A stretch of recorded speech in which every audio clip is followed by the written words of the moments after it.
네, 웰컴 백 두 번째 시간입니다. 지난 시간에 우리가 클립도 좀 봤고요. WHO에서 만드는 우울증에 대한 블랙독이라는 것도 봤고, 질문으로 좀 우울증을 한번 접근해 봤어요. 여러 가지 질문들 기억납니까? 우울증과 우울감은 같은 건가?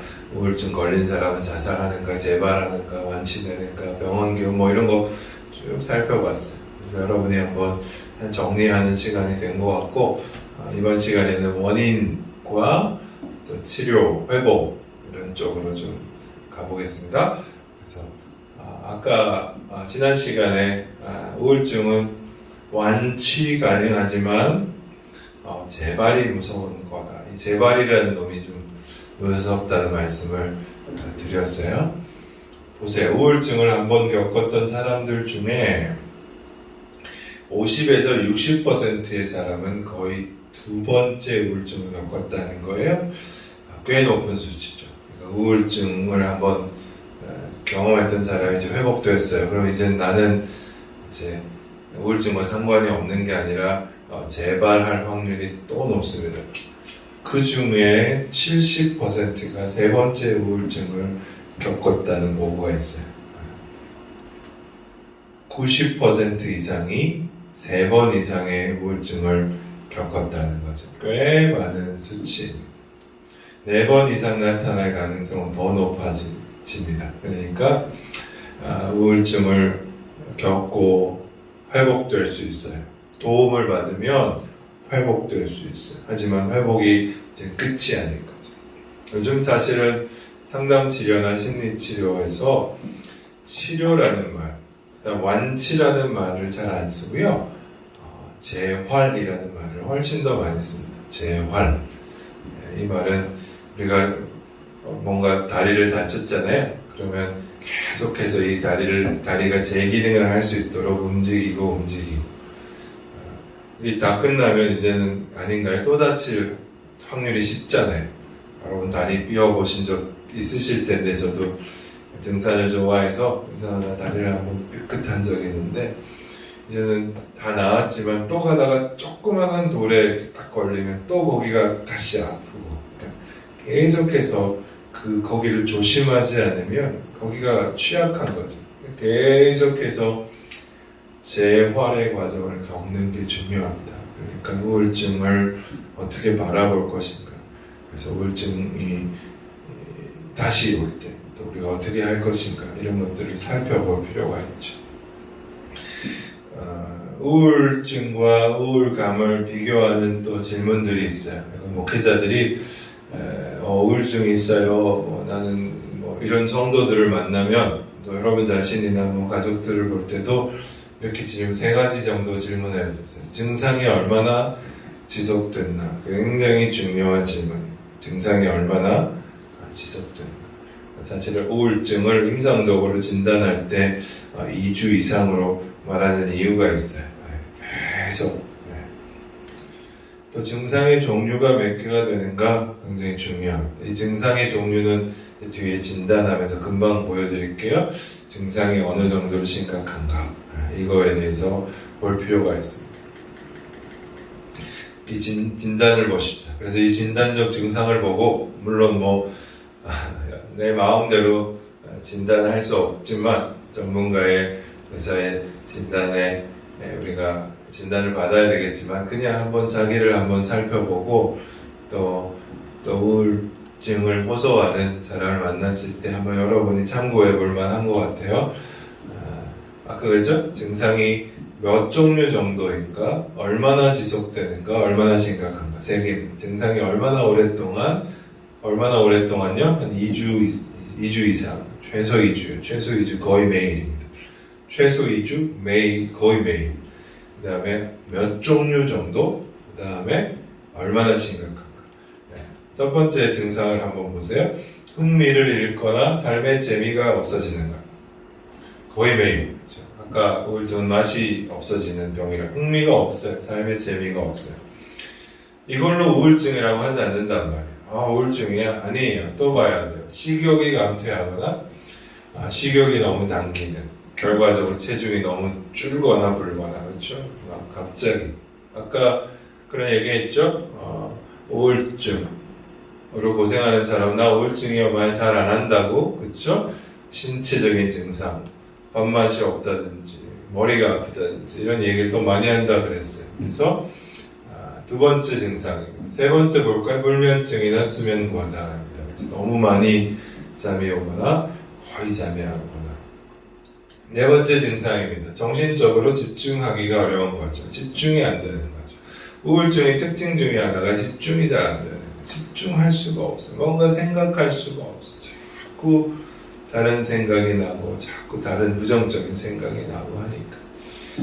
쉽게 한번 설명해 보면요. 우울증으로 힘들어하는 성도들에게 성경을 읽는 건 굉장히 어려운 일입니다. 우울증으로 힘들어하는 성도들이 기도하는 게 참 어려워요. 왜요? 여러분 성경을 읽을 때 집중해야 돼요. 집중. 조금만 생각을 이렇게 딱 놓치면요. 그 문맥이 하나도 못 따라가요. 기도도 마찬가지예요. 여러분 기도 많이 하시잖아요. 기도할 때 조금만 딴 생각을 하면 그냥 생각이 어디로 흘러버려요. 집중해야 돼요. 집중. 그러니까 우울증으로 힘들어하는 사람들 기도하지 말고 성경 읽지 말라가 아니라 그게 참 어려운 일인 거죠. 그러니까 뭐 골방에 들어가서 집중해서 기도하는 것보다 우울증으로 힘들어하는 분들은 그냥 걸으면서 기도하고 걸으면서 말씀을 듣고 이런 거 훨씬 더 좋다는 거죠. 다섯 번째 증상은 모든 것이 귀찮아요. 모든 게 귀찮아요. 짜증이 쉽게 나고요. 그런 거죠. 여섯 번째 증상은 피로를 느끼고 에너지가 없어요. 조금만 뭘 해도 필요하고 조금만 해도 에너지를 다 쓰는 것 같아요.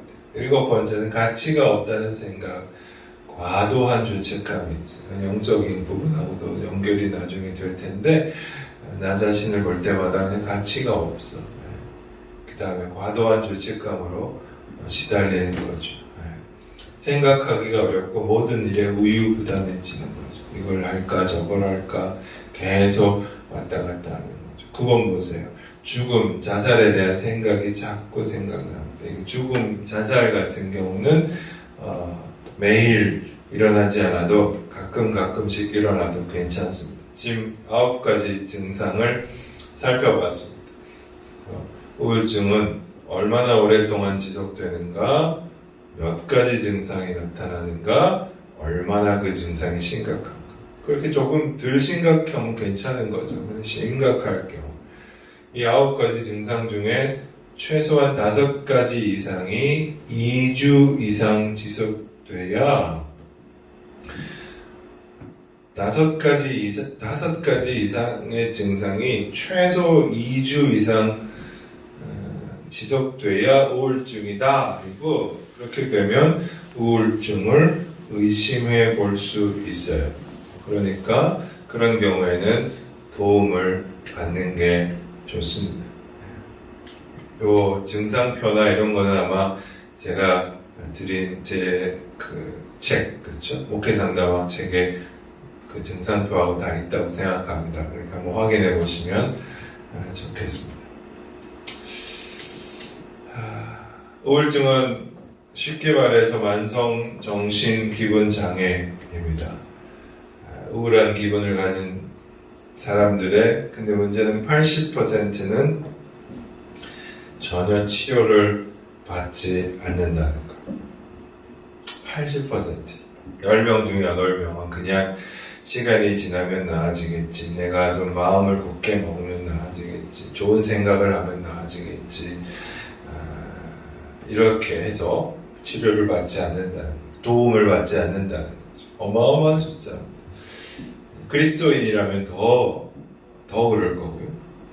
하나님의 사랑, 은혜, 평안, 하나님의 그 놀라운 영광을 아는 사람이 우울에 빠진다는 것을 받아들이지 못하는 거죠. 목회자들은 더 하겠죠.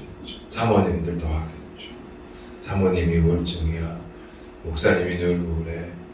이런 거를 교인들이 교회가 받아들이지 못하니까 이런 증상이 나타났을 때 숨길 수밖에 없죠. 아까 그 블랙독의 영상에서 봤죠? 그 숨기 감추느라 내 에너지를 다 써야 돼요. 아닌 척하는 게 얼마나 힘든가. 우울한 기분을 가진 사람들의 54%는 우울증은 개인적인 약점이라고 생각하기 때문에 부끄러워하고 수치스러워한다는 거죠. 제가 한 분을 좀 여기서 나중에 뒤에서 소개하려고 그랬는데 소개하려고 그래요. 로뎀 정신과 의원의 뭐 뒤에 있는데 보죠. 조금 이따가 요인들을 좀 다룰게요. 영적인 이슈도 좀 다루고요.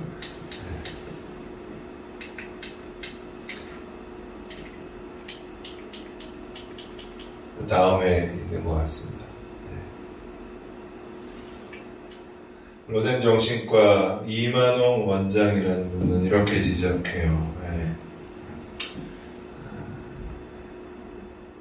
우울증을 갖고 부끄러워하고 우울증은 개인의 약점이라고 생각하고 숨기고 우울증은 도움받으면 창피하니까 도움받지 않는 80% 그들을 보면서 이렇게 얘기합니다. 여러분 정신과 의사가 얘기하니까 이렇게 자기는 우울증을 잘 모르면서 이렇게 치료한다고 생각할지 모르겠지만 이분은 정신과 의사이지만 한때 우울증을 심하게 알았었고요.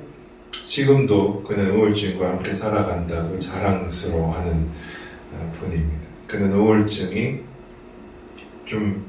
이 말을 여러분이 어떻게 이해하실지 모르겠지만 우울증을 심하게 겪었던 정신과 의사가 이분은 교회에 아주 신실한 그리스도인이고요. 지금도 또 연세대에서 교수 생활을 오래 하시다가 이제는 로뎀 나무 아시죠? 그 로뎀의 신경정신과 의사로 개원을 하셔서 클리닉을 하고 계신 분이 우울증과 지금도 함께 살아가고 있는 분이 하는 말입니다. 축복의 문이다. 우울증이 나에게는 축복의 문이었다 이렇게 얘기하죠. 그리고 그가 지적하는 게 이거예요. 우울증은 생물학적인 유전적으로 오는 것, 또 심리사회적으로 의사이니까 총체적으로 다루어야 하지만 영적인 요소도 포함한다고 그는 얘기합니다. 그때 기독교계에 우리 교회가 우울증을 다룰 때 너무 그걸 치유하는데 주술적으로 치유한다고 꼬집어요. 다른 말로 하면 너무 고통에서 쉽게 벗어나는 것에만 의미를 둔다는 거죠. 말 그대로 기적적인 치유만 바라는 거예요. 기적적인 치유. 그것이 하나님의 은혜고 하나님의 치유고 회복이라고만 생각한다는 거죠. 그가 얘기합니다. 제가 이제 다운표를 한 게 이제 그분이 직접 말씀하신 걸 그대로 가져왔어요. 경우에 따라 성령의 직접적인 역사하심의 치유도 가능합니다. 그는 신실한 그리스도인이에요. 성령의 치유를 모르는 분이 아니에요. 가능하다고 믿어요. 하지만 우리가 너무 한쪽으로 치우치면 우리의 신앙이 척박해지고 그 고통을 전혀 의미하지 못하는 상태가 된다는 거죠. 고통에서 벗어나게 해달라는 기도하라는 거예요. 필요하다는 거예요. 사도 바울처럼 육체의 가치가 없어지게 해달라고 하나님 앞에 간절히 구하라는 거죠. 그 기도하지 말라는 게 아니라 고통에서 벗어나게 해달라는 기도 필요한데 때로는 그 고통을 주신 하나님 그 의미를 아는 것도 중요하다는 거죠. 우리는 조금만 힘들면 금방 낫게 해달라고 아우성치고 기도하고 그러다가 그 고통이 사라지지 않으면 병이 낫지 않으면 신앙을 버리고 그냥 교회를 떠나는 경우가 있다는 거죠. 이런 면에서 치유는 너무 주술적이고 너무 성취 가는 비즈니스라는 거죠. 교회가 사회의 비즈니스, 물량적인 분위기와 맞물려서 치유도 그렇게 가는 게 아닌가 그는 조심스럽게 말합니다. 그 원장님이 하나님이 그에게 우울증을 허락하신 뜻을 우울증을 겪으면서 알게 됐다는 거죠. 그리고 우울증이 있기에 그는 감사합니다. 사도 바울이 육체의 가시, 약함을 통해 강함을 분명히 인식하고 은혜 받은 것처럼 그 또한 참 이 말이 저는 옮기면서 참 감사하기도 하고 의아하기도 했어요. 그는 우울증을 자랑스러워한다 고백하고 있어요. 그의 고백을 한 번 더 들어보시죠. 우울증 때문에 2년 6개월을 묵상하면서 주님과 더 가까워짐을 느낍니다. 우울증은 나의 약함을 통해서 주님께 더 나아가는 축복의 문입니다. 진정한 치유는 고통을 벗어나게 하는 것에 있지 않고 고통 너머의 의미를 깨닫는 것입니다. 고통의 해소와 완화도 좋지만 이를 통한 성숙이 더 중요합니다. 이만호 원장님 참 좋은 분이고 저도 개인적으로 교제하고 있는데 얼마나 신실하신지. 지금도 그는 우울증과 함께 살아가고 있다고 고백하고 지금도 자신을 치유하고 있어요. 도움을 받고 있어요. 이 말을 오해하지 마세요. 그러면 뭐 우울증은 좋은 거고 그래서 치료 안 받아도 되고 이런 게 아니에요. 도움을 받으면서 성숙해 가는 것. 그것이 중요하다는 거죠. 그러니까 우리가 너무나 많이 우울증을 가지고 우울증을 부끄러워하면서 우울증의 치료를 거부하는 경우가 많다는 것. 그거를 여러분에게 말씀드립니다. 그래서 꼭 좀 기억하시면 좋겠어요. 개인적인 약점일 수 있습니다. 부끄러울 수 있습니다. 하지만 그것을 통해서 잘 치료받고 도움받고 그 걸음을 걸어간다면 이것을 통해서 우리 삶을 다시 한번 돌아보고 주님과 좀 더 가까이 가고 새로운 인생을 살 수 있는 통로가 될 수도 있다는 거죠. 평생 동안 25%의 여성 그리고 12%의 남성들이 Major Depressive Disorder, 우울증을 경험합니다. 꽤 많죠. 25%의 여성과 12%의 남성. 여성이 2배 이상 남성보다 많는 이유는 아마 호르몬과 아이를 낳는 그런 거와 연결이 또 있다고 생각합니다. 우울증은 유전인가 학습인가? 네, 유전적인 게 많죠. 당신의 가족 중에 우울증을 겪었던 분이 있다면 여러분도 거기에 취약할 수 있다는 거 아셔야 돼요. 우울증을 유발하는 여러 가지 상황들도 한번 살펴보셔야 돼요. 지금부터 이제 우울증의 원인들을 좀 총체적으로 한번 좀 살펴볼 텐데요. 우울증 요인 첫 번째 신체적인 요인입니다. 수면 부족, 식습관, 망가진 식습관, 피로가 쌓이면 우울증이 옵니다. 여러분 우울증은 자꾸 마음의 병이라고만 생각하는데 감정의 병, 슬픈 거 아닙니다. 우울증은 첫 번째 신체적으로 옵니다. 제가 처음에 목회자들이 우울증에 취약하다고 말씀드리는 이유가 뭐예요? 이게 다 우리하고 상관이 있어요. 수면 늘 부족하죠. 늘 피로도가 쌓이죠. 사람들이 우리에게 요구하는 게 너무 많죠. 그리고 먹는 거 이런 거 너무나 불규칙하죠. 운동하지 않죠. 그러니까 어느 날 갑자기 덜컹 우울증이 찾아올 수 있다는 거죠. 여러분 오늘부터 이 강의 듣고 나서 이제 곧 방학이 될 텐데 운동하세요. 걸으세요. 저는 몇 년 전부터 제가 학교에 오면서부터 엘리베이터를 타지 않는 습관을 갖게 됐어요. 웬만하면 계단으로 오르고 제 연구실이 7층, 제가 예전에는 9층, 교육동에 제 연구실이 있을 때 8층, 상담센터가 9층, 이제 비전센터로 와서 7층이 됐는데요. 늘 걸어 다녔어요. 제가 얼마 전에 좀 게을러졌는지 엘리베이터를 좀 많이 탔는데 또 한 달 전부터 정신 차렸어요. 또 걷기 시작했어요. 그럼 걸으셔야 돼요. 식습관 중요합니다. 먹는 거 조심하셔야 돼요. 밤늦게 야식 먹고 그렇게 있으면 안 돼요. 육체적으로, 신체적으로 와요. 두 번째는 생화학적이나 유전적인 요인으로 와요. 아치볼 하트라는 기독교 상담자 아주 유명한 필로신학교의 우울증 전문가가 얘기합니다. 만일 시력이 나빠지면 안경 쓸 거 아니냐고. 당뇨로 고생하면 인슐린 맞을 거 아니냐고. 그러면 우울증도 도움 받으면 되지 않냐고. 시력 나빠져서 안경을 쓰는 게 수치 부끄러운 거냐고. 당뇨 때문에 인슐린 맞는 게 부끄러운 거냐고.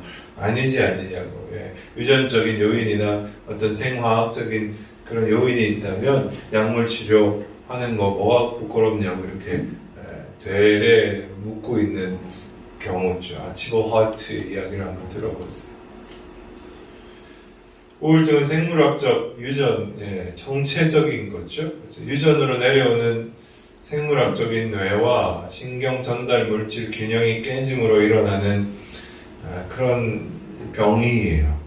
그래서 심리 사회적인 면만 아니라 생물학적인 도움, 약물이 필요한 거죠. 동시에 그럼 약만 먹으면 되느냐? 아닙니다. 우울증 약 먹으면 우울증이 사라지느냐? 아닙니다. 도움이 되지만 동시에 삶의 의미를 같이 추구해야 돼요. 이 세상에 우리가 왜 사는지, 삶의 가치가 무엇인지, 의미가 무엇인지, 우리가 기독교인이라는 그렇죠. 하나님이 우리를 이 땅에 살게 하신 이유, 목적, 소명, 살아가야 될 이유, 그것들을 발견하게 하는 거. 우리 목회자들이 우리 성도들에게 도와줄 수 있는 거죠. 살 맛을 주는 거죠. 살아야 될 이유를 말하는 거죠. 우리 안에 예수 그리스도가 생명을 주셨고 그 생명을 살아내는 방법들을 알려주는 거죠. 그러려면 목회자들이 먼저 그걸 알아야 되는 거죠. 심리적인 요인과 생리적인 요인은 늘 같이 가요. 우울한 생각을 계속하면 그게 우리의 몸을 망가뜨리게 돼 있어요. 그렇죠? 그래서 몸을 계속 혹사하면 우리가 우울한 생각, 부정적인 생각에 빠지게 돼 있어요. 여러분, 우울증의 원인은 사라져도 우울증은 금방 사라지지 않을 수 있어요. 왜? 우리의 신체 화학 작용이 회복하는데 시간이 걸리기 때문이에요. 여러분, 우울한 여러 가지 원인들, 생각의 원인들이 사라졌어요. 그러면 이제 우울한 생각이, 마음이, 우울증이 떠난다. 아니, 우리 몸은 여전히 적응해야 돼. 생화학적인 기능들을 회복하는데 시간이 걸린다는 거죠. 네. 그러니까 우리의 심리적인 요인과 생리적인 요인, 이거는 함께 갑니다. 지난 시간에 중독하면서 여러분 뇌회로 얘기했잖아요. 어떤 자극을 받고 그러면 도파민이 생기고 우리가 기쁘게 하는 생각을 이렇게 뇌회로해서 이제 신경 전달 물질을 통해서 계속 하는데 이게 계속 반복되면 아예 이제 자동적으로 이제 느끼는 거죠. 그러니까 뭐 담배와 비슷한 것만 봐도 뇌는 벌써 움직이는 거예요. 담배를 핀 것처럼 움직이는 거죠. 막 그러니까 그 갈망이 생기면서 막 몸을 힘들게 하는 거랑 마찬가지예요. 우울증도요. 계속 부정적인 생각, 사고에 빠지면 뇌가 그렇게 자동적으로 해버리는 거예요. 이게 이제 회복되는데 시간이 많이 걸리는 거죠.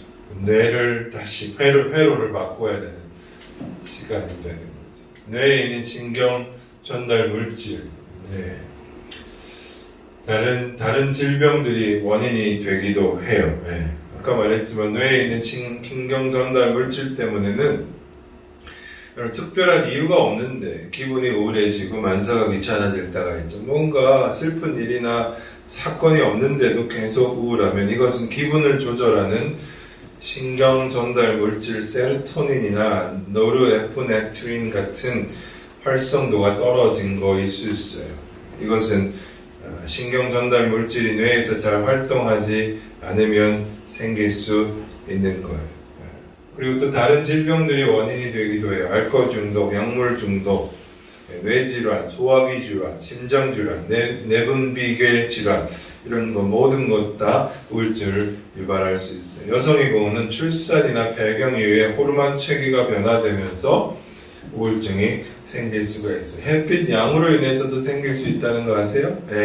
빛의 양은 우울증이나 조울증 같은 기분 장애에 일정 부분에 영향을 미쳐요. 일조량이 적어지는 가을, 겨울에 일시적으로 계절성 우울증 생겨나요. 여러분, 나 가을 탄다 이런 말 하죠. 그거는 실제적으로 맞는 말이에요. 우리 가을이나 겨울에 일시적인 우울증, 계절성 우울증이라고 부르죠. 그래서 영국이나 미국의 시애틀 같은 비가 1년에 반 이상, 6개월 이상 오는 것은 우울증 환자가 많아요. 이것은 그냥 단순히 뭐 어떤 슬픈 사람이 많은 게 아니라 햇빛의 양. 그러니까 여러분 겨울에 많이 나가서 햇빛 쬐셔야 돼요. 햇빛을 많이 받아요. 심한 혹시 오래 지속되는 스트레스 때문에 우울증 유발합니다. 충격적인 사건, 오랫동안 계속되는 반복되는 스트레스가 뇌의 신경 전달 물질을 변화시켜서 우울증을 유발하기도 합니다. 배우자의 사망, 부모의 사망, 이혼, 해고, 사별, 실패, 또 목회 현장에서 계속 반복되는 어려움은 우울증 유발하는 원인이 됩니다. 뭐든지 부정적으로 생각하는 경향, 이것도 모든 것을 자꾸 부정적으로 보는 그 상태에서 우울증이 오기도 합니다. 우울증으로 의심되는 여러 가지 신체 증상들 있어요. 여러분 책을 통해서 살펴보세요.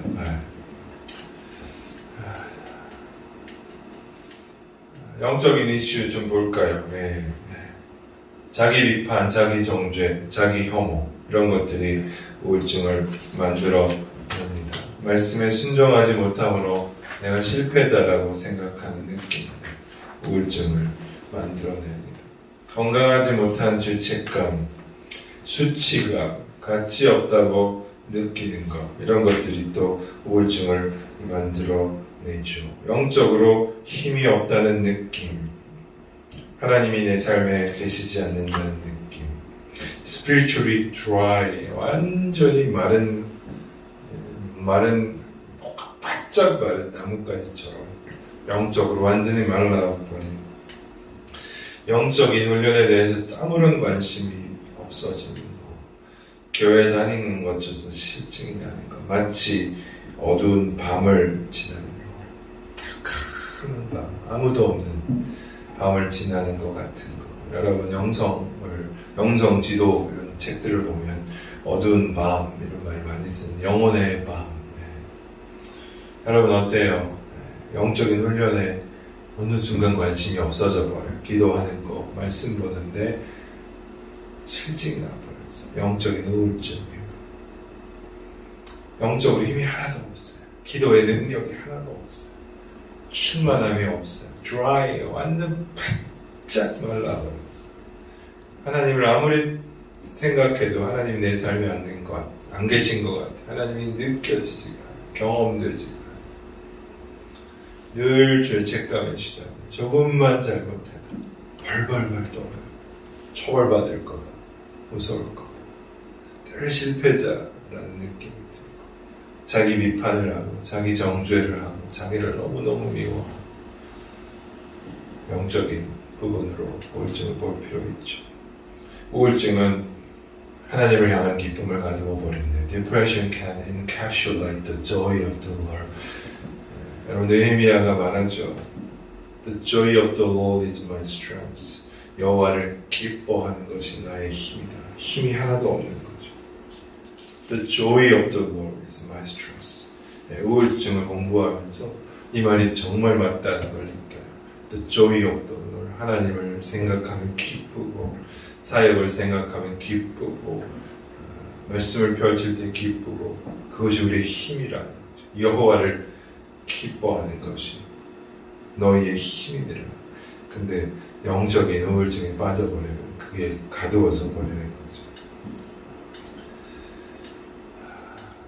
우울증으로 고생하고 있는 사람들 사역 우리가 어떻게 좀 도와줄까 한번 보십시다. 간단하게 과거를 한번 돌아보세요.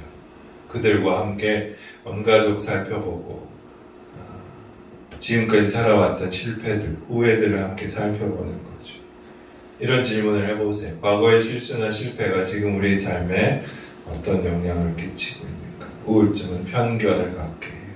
늘 과거를 왜곡돼서 보게 한단 말이에요. Depression can bias your hearing.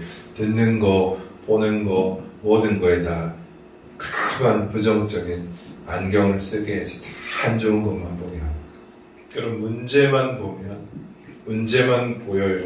하지만 문제 밖에 해결을 가능성을 긍정적인 걸 보면 또 보여요. 또 아일랜드 프로블 문제의 섬에서 island of a solution, 해결의 섬으로 한번 옮겨봐 주세요.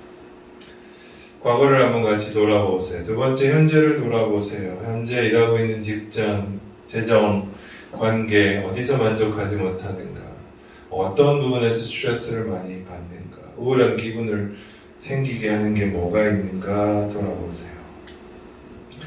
긍휼의 마음으로 듣는 게 최우선이에요. Listen to hear compassionately first.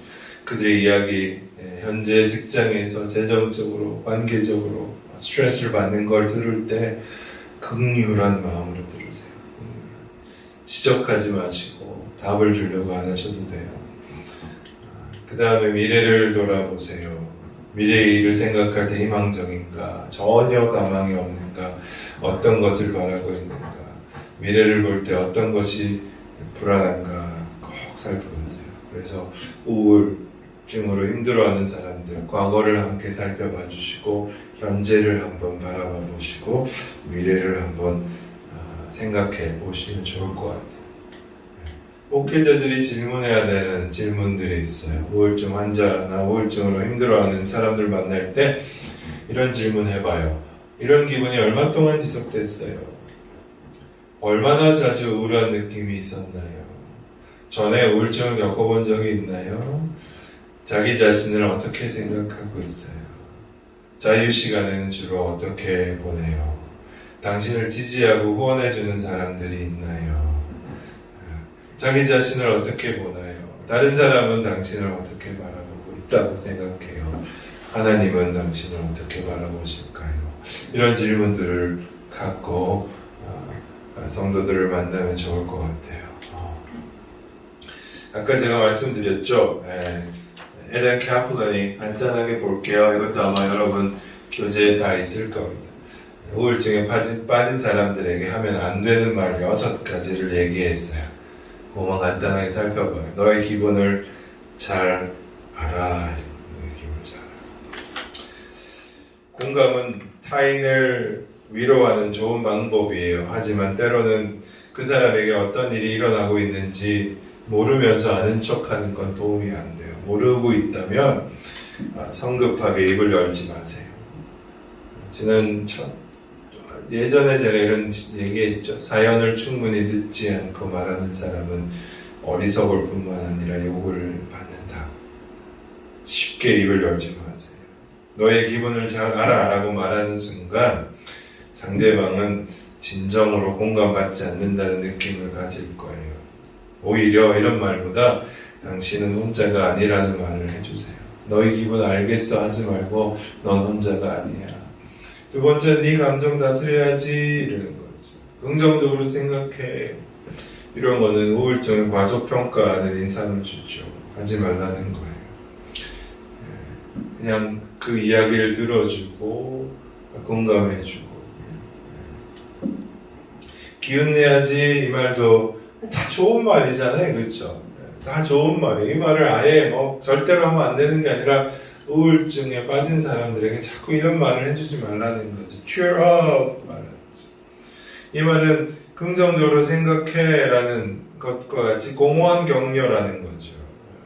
사실 이런 말은 기분을 더 좋아지게 만드는 게 아니라 오히려 더 나쁘게 한다는 거죠. 당신이 하고 싶은 말 하지 말고 상대방이 여러분이 하고 싶은 말을 들어주는 게 훨씬 낫습니다.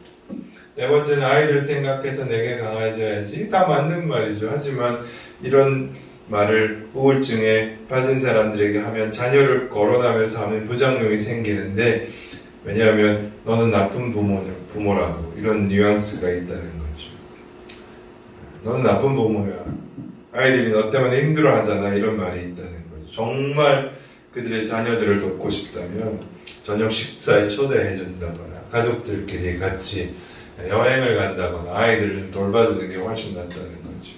네가 생각하기에 달렸다 이 말도 좋지 않습니다. 왜냐하면 네 책임이다 이런 말로 들리기 때문이에요. 너보다 더 안 좋은 상황에 있는 사람도 있어 이런 말도 좋지 않습니다. 이런 말보다는 말 말고 잠시 같이 외출하거나 시간을 보내는 거 훨씬 좋다는 거예요. 이런 6가지 말들 여러분 꼭 기억하세요. 성급하게 조언하지 말고 조용히 경청하고 함께 해주는 게 훨씬 좋습니다. 우리가 이런 말을 얼마나 많이 하는지 제가 하프킨스 존스 홈프킨스 대학의 캐플린을 처음 읽었을 때 나도 참 이런 말을 참 많이 하는데 생각했어요. 꼭 기억하세요.